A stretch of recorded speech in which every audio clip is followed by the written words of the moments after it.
Hello everybody, welcome to my channel. Our first video we showed you all the parts of a spinning reel and what all the things were for.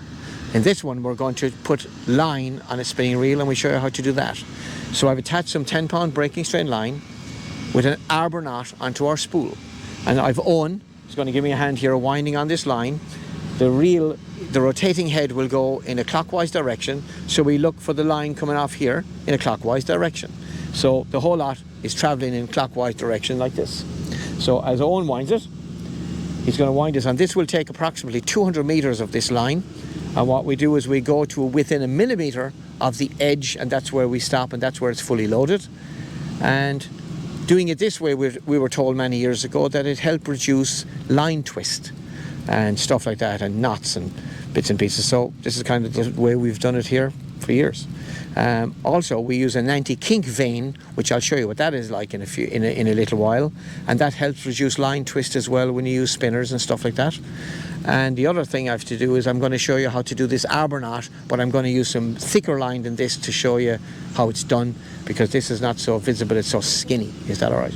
So thank you for watching this video. We'll show you the finished product in a few minutes.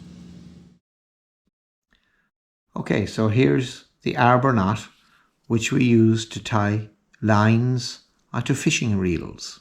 So here's our spool. I'm using an extra thick line to show you what we're doing, because the 10 pounds breaking strain line would be too light and it'd be hard to see.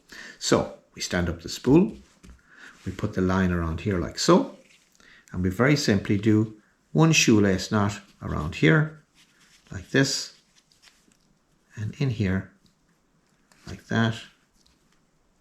Doesn't want to go. All fingers and thumbs, just like that. So that's what it looks like. Okay. So it slides up and down like that. See?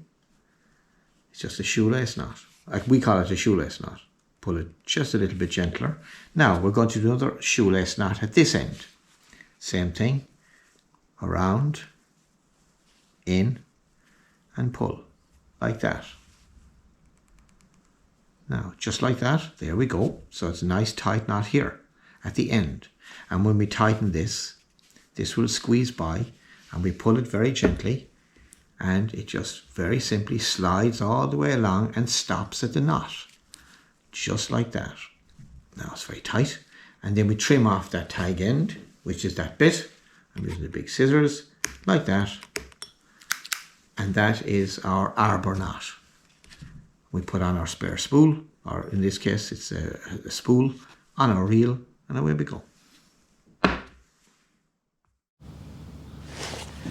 So here's our reel, filled within a millimeter, and we have it, you see that there, we have a little line clip, and that holds it in position. Another little handy, I showed you that in the video earlier on. That's another handy item. So that's all that done. So now we're going to go, our next video is how to attach it to a rod, and maybe show you how to spin with it.